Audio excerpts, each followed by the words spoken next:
प्रस्तावना।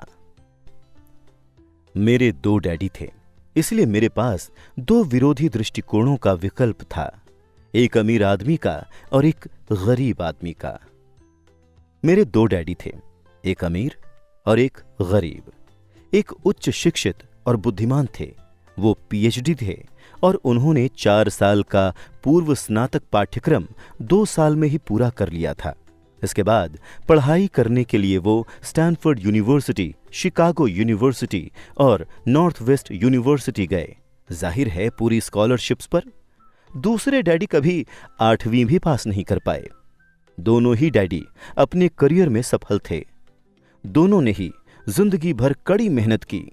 दोनों ने ही काफी पैसे कमाए, लेकिन एक हमेशा आर्थिक परेशानियों से जूझते रहे और दूसरे आगे चलकर हवाई के सबसे अमीर लोगों में से एक बने। एक अपनी मृत्यु के समय अपने परिवार, परोपकारी संस्थाओं और चर्च के लिए करोड़ों डॉलर छोड़ गए, तो दूसरे ने अधूरे बिल छोड़े जिनका भुगतान बाकी था। दोनों ही डैडी शक्तिशाली, करिश्माई और प्रभावशाली थे। दोनों ने ही मुझे सलाह दी, लेकिन उन्होंने एक जैसी चीजें करने की सलाह नहीं दी। दोनों ही शिक्षा पर बहुत जोर देते थे, लेकिन उन्होंने अध्ययन के लिए एक जैसे पाठ्यक्रम की सलाह नहीं दी। अगर मेरे सिर्फ एक ही डैडी होते तो मैं या तो उनकी सलाह मान लेता या फिर उसे ठुकरा देता। दो डैडी होने से मुझे विरोधी दृष्टिकोण का विकल्प मिला, एक अमीर आदमी का और दूसरा गरीब आदमी का।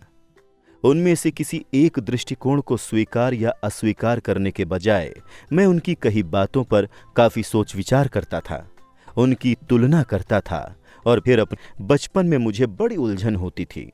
मैं एक अच्छे बेटे की तरह उनकी बातें सुनना चाहता था और उन पर अमल करना चाहता था। दिक्कत ये थी कि दोनों डैडी एक सी बातें नहीं कहते थे।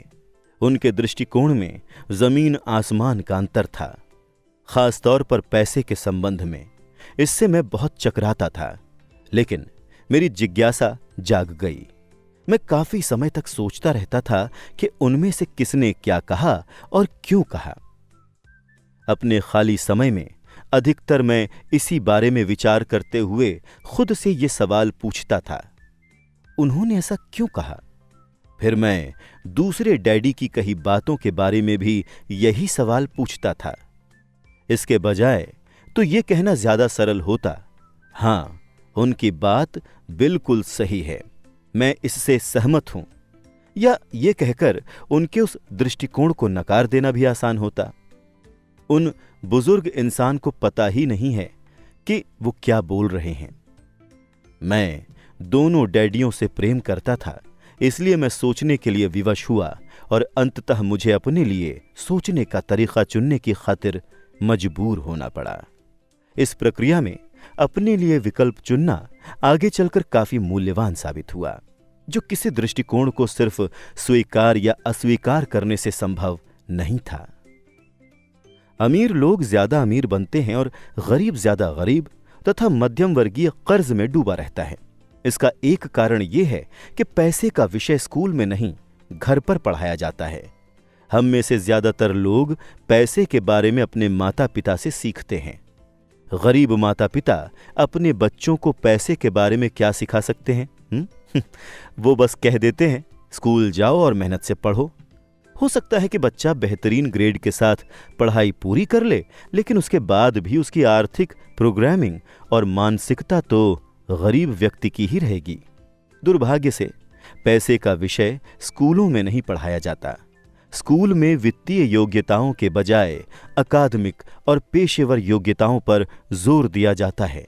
इससे ये स्पष्ट होता है कि जिन चतुर बैंकरों, डॉक्टरों और लेखपालों ने स्कूल कॉलेज में बेहतरीन ग्रेड पाए थे, वो जीवन भर पैसे के लिए क्यों जूझते रहे। अमेरिका पर जो भारी राष्ट्रीय कर्ज है, वो काफी हद तक इसी कारण है क्योंकि जो उच्च शिक्षित राजनेता और सरकारी अधिकारी वित्तीय निर्णय ले रहे हैं, उनके पास पैसे के विषय पर बहुत कम प्रशिक्षण है या जरा भी नहीं है। आज मैं अक्सर सोचता हूं कि तब क्या होगा जब जल्द ही हमारे बीच लाखों करोड़ों लोग होंगे जिन्हें आर्थिक और चिकित्सकीय सहायता की जरूरत होगी। आर्थिक सहायता के लिए वो अपने परिवार या सरकार पर निर्भर रहेंगे।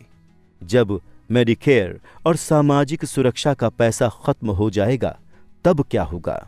देश कैसे बचेगा? अगर पैसे के बारे में बच्चों को सिखाने का काम माता पिताओं के भरोसे छोड़ दिया जाएगा, जिनमें से अधिकतर या तो पहले से ही गरीब हैं या फिर गरीब होने वाले हैं। चूंकि मेरे पास 2 प्रभावशाली डैडी थे, इसलिए मैंने दोनों से ही सीखा। मुझे हर डैडी की सलाह के बारे में सोचना पड़ता था और ऐसा करके मैंने इस बारे में बहुत मूल्यवान ज्ञान हासिल किया कि किसी इंसान के विचार उसके जीवन पर कितना ज्यादा असर डाल सकते हैं। मिसाल के तौर पर एक डैडी में यह कहने की आदत थी, मैं इसे नहीं खरीद सकता, तो दूसरे डैडी ने इन शब्दों को प्रतिबंधित कर दिया था।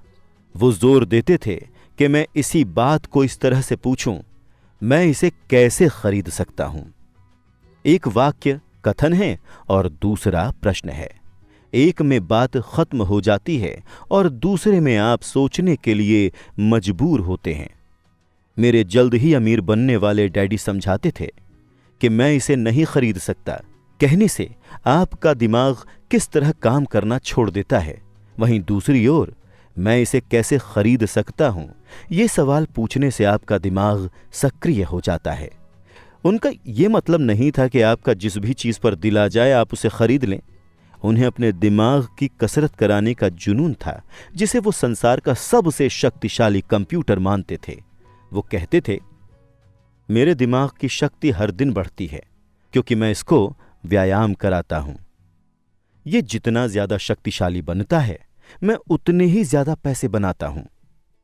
वो मानते थे कि स्वचालित ढंग से मैं इसे नहीं खरीद सकता, ये कहना मानसिक आलस्य की निशानी है। हालांकि दोनों ही डैडी कड़ी मेहनत करते थे, लेकिन मैंने गौर किया कि आर्थिक मसलों पर एक में अपने दिमाग को सुलाए रखने की आदत थी और दूसरे में अपने दिमाग का व्यायाम कराने की आदत थी। इसका दीर्घकालीन नतीजा ये निकला कि एक डैडी आर्थिक दृष्टि से ज्यादा शक्तिशाली बनते चले गए और दूसरे ज्यादा कमजोर होते गए। इसे इस तरह से समझें, एक आदमी नियमित रूप से जिम में व्यायाम करने जाता है और दूसरा सोफे पर बैठकर टीवी देखता रहता है। इसका क्या परिणाम होगा? जिस तरह सही शारीरिक व्यायाम स्वास्थ्य के आपके अवसरों को बढ़ा देता है, उसी तरह सही मानसिक व्यायाम दौलत के आपके अवसरों को बढ़ा देता है। मेरे दोनों डैडियों के विरोधी नजरिए थे और इससे उनके सोचने के तरीके पर असर पड़ता था। एक डैडी सोचते थे कि अमीरों को ज्यादा टैक्स देना चाहिए ताकि गरीबों को फायदा मिल सके, तो दूसरे डैडी कहते थे टैक्स उत्पादन करने वाले लोगों को सजा देता है और उत्पादन ना करने वालों को पुरस्कार देता है। एक डैडी सलाह देते थे मेहनत से पढ़ो ताकि तुम्हें किसी अच्छी कंपनी में नौकरी मिल जाए। दूसरे डैडी ये नसीहत देते थे मेहनत से पढ़ो ताकि तुम्हें खरीदने के लिए कोई अच्छी कंपनी मिल जाए। एक डैडी कहते थे मैं इसलिए अमीर नहीं हूं क्योंकि मुझे तुम बाल बच्चों को पालना पड़ता है, तो दूसरे का कहना था मुझे इसलिए अमीर बनना है क्योंकि मुझे बाल बच्चों को पालना है। एक डैडी डिनर टेबल पर पैसे और कारोबार संबंधी बातें करने के लिए हमेशा प्रोत्साहित करते थे, जबकि दूसरे डैडी ने भोजन करते समय पैसे संबंधी बातचीत पर प्रतिबंध लगा रखा था। एक कहते थे जहां पैसे का मामला हो वहां पर सुरक्षित खेलो, जोखिम मत लो, तो दूसरे कहते थे जोखिम को संभालना सीखो। एक डैडी को यकीन था हमारा मकान हमारा सबसे बड़ा निवेश और हमारी सबसे बड़ी संपत्ति है, तो दूसरे डैडी का मानना था मेरा मकान एक दायित्व है और अगर आपका मकान आपका सबसे बड़ा निवेश है तो आप संकट में हैं। दोनों